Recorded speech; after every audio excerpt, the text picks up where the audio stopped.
이유미의 스포츠 전문 작가 이유미 작가님 모셨습니다. 안녕하세요. 네, 안녕하세요. 예. 뭐 스포츠가 전국은 어수선해도 네. 스포츠는 계속되고 있습니다. 네, 제가 이 프로그램을 시작해서 그런지는 예. 모르겠지만 예. 이슈들이 정말 매주 많이 나오고 있어서 예. 이슈를 고르는 입장에서는 좀 즐겁긴 합니다.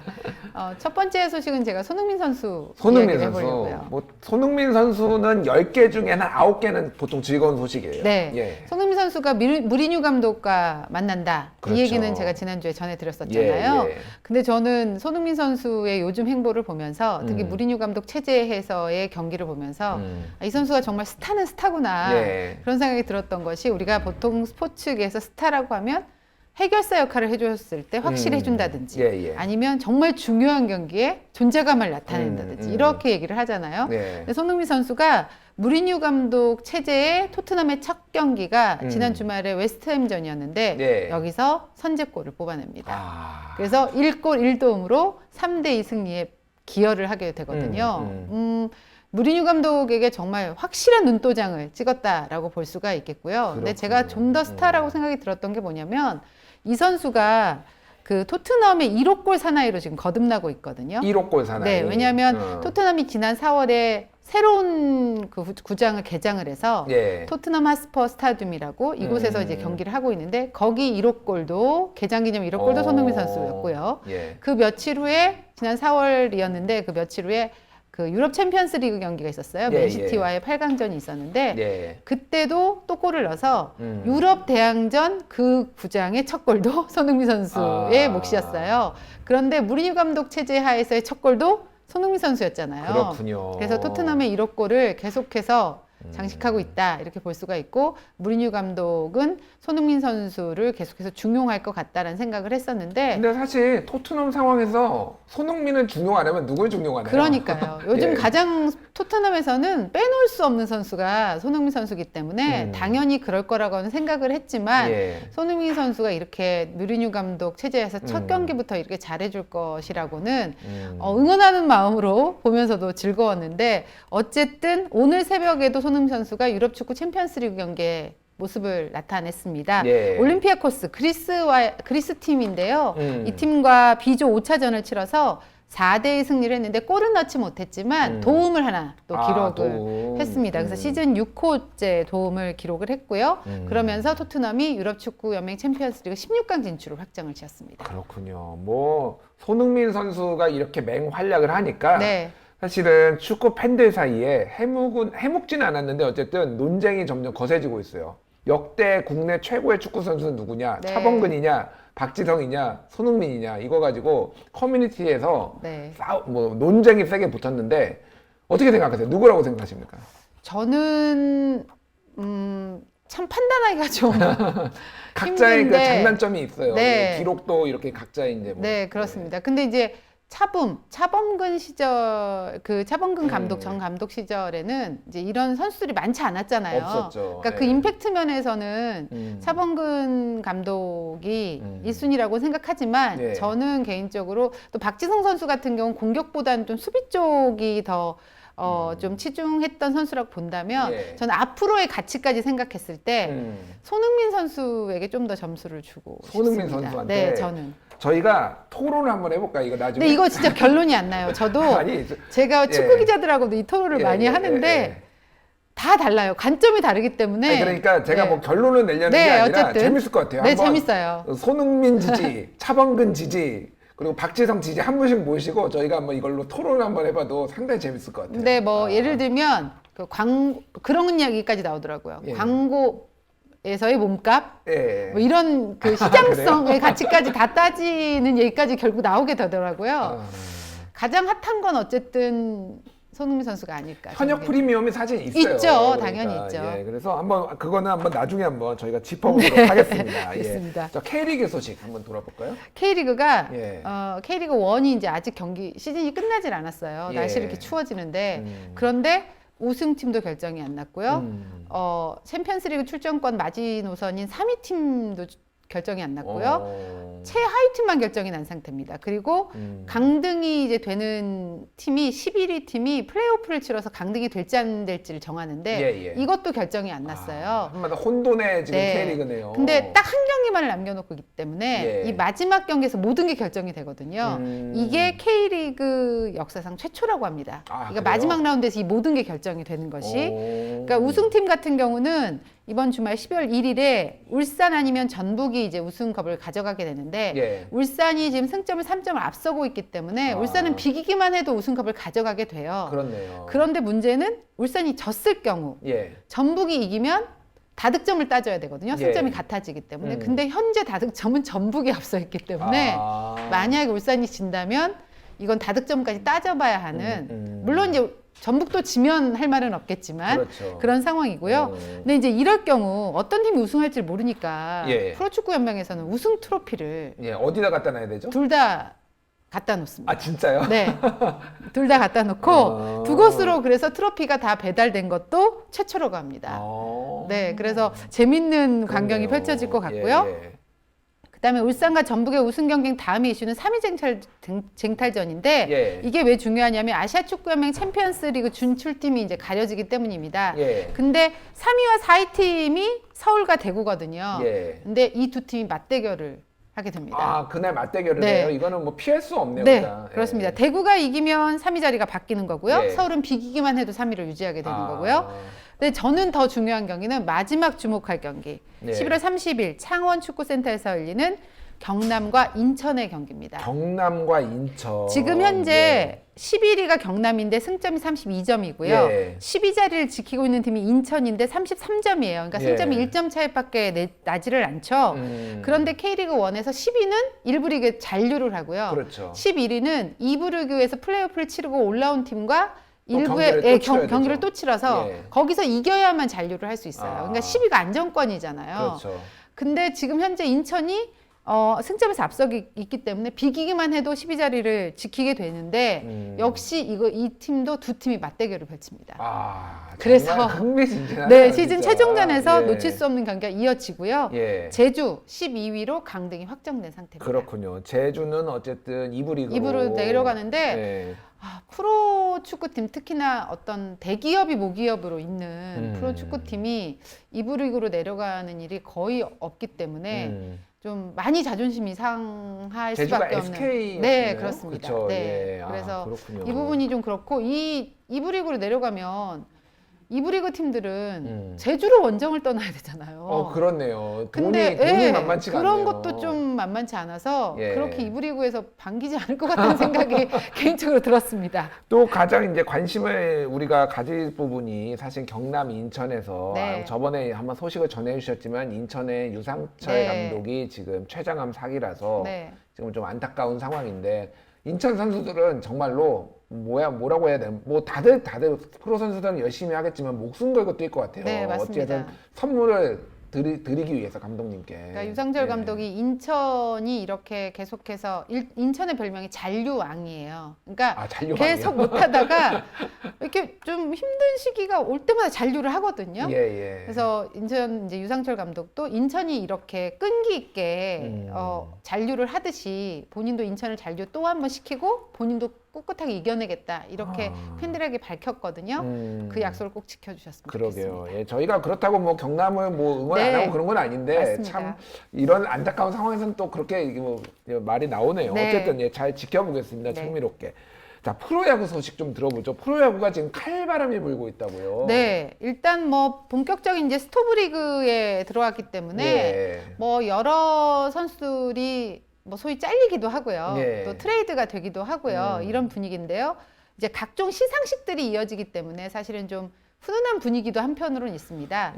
얼마 전에 MVP와 신인상 시상식이 있었는데 올 시즌 유일하게 20승 고지를 밟았던 린드블럼이 MVP가 됐습니다. 그리고 생애 한 번뿐인 신인왕은 LG 불펜 투수 정우영 선수가 차지를 했는데 린드블럼이 사실 두산에서 2년 동안 맹활약을 했잖아요. 그리고 이번 시즌은 다승, 승률, 탈삼진, 투수 3관왕을 했고 MVP까지 했고 또 팀이 우승까지 했고 이러다 보니까 메이저리그에서 좀 관심을 가질 수밖에 없겠죠.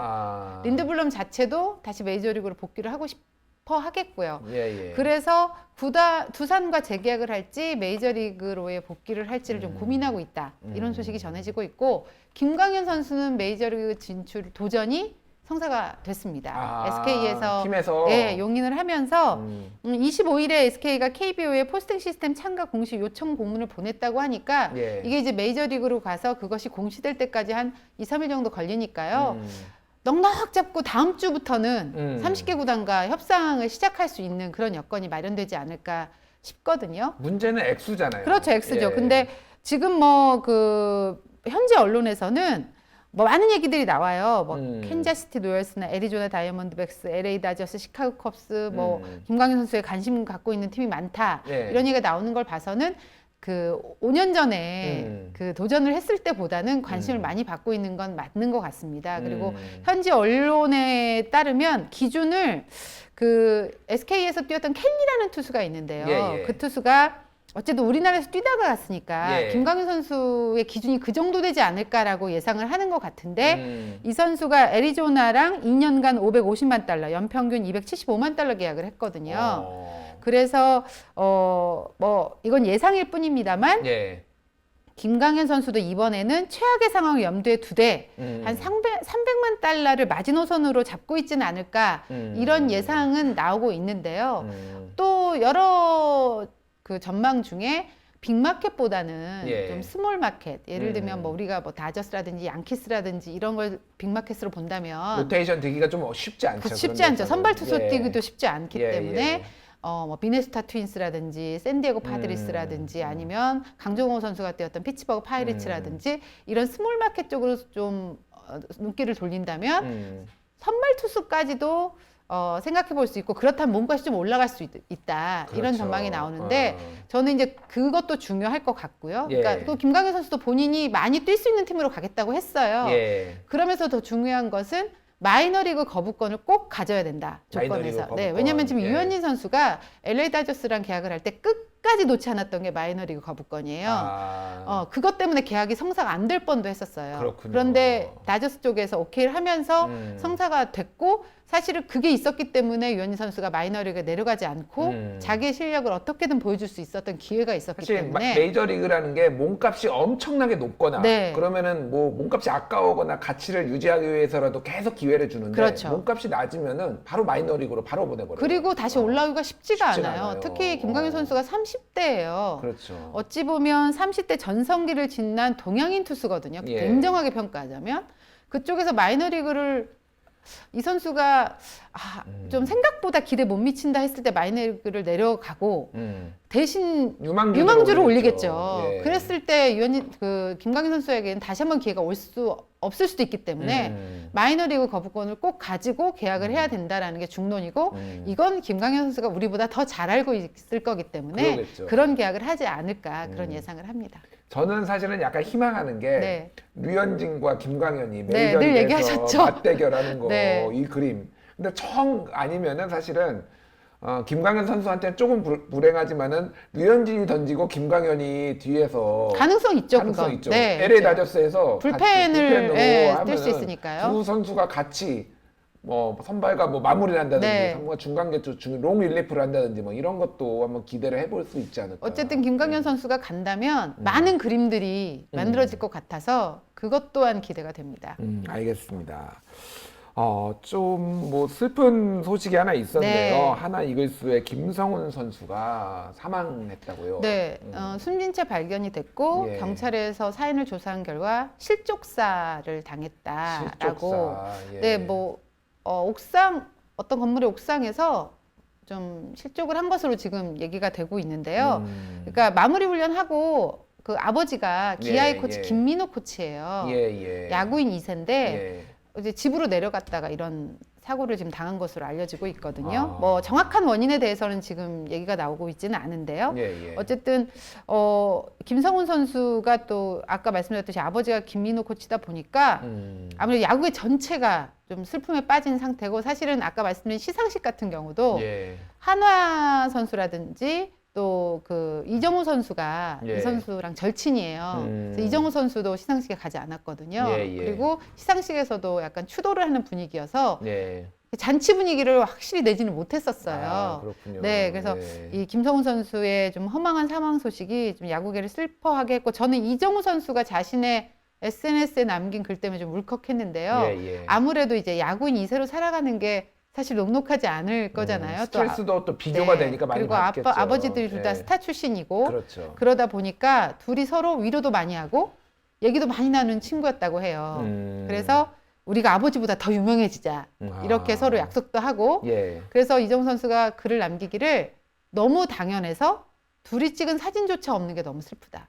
이렇게 남기면서 내가 너랑 한 약속 꼭 지킬게, 고마워, 내 친구 보고 싶다, 이렇게 글을 남겼는데, 이게 계속 회자가 되면서 더 야구인들을, 또 야구 팬들을 슬프게 했던 그런 소식이 있었고요.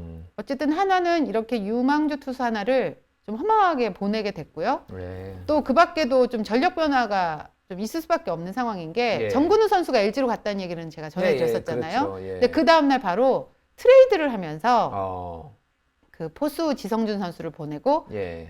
투수 장시환 선수를 받는 그런 롯데와 트레이드를 했습니다. 롯데는 포수가 필요했고, 예. 한화는 토종 투수가 필요했던 것이 딱 맞아 떨어지면서 예.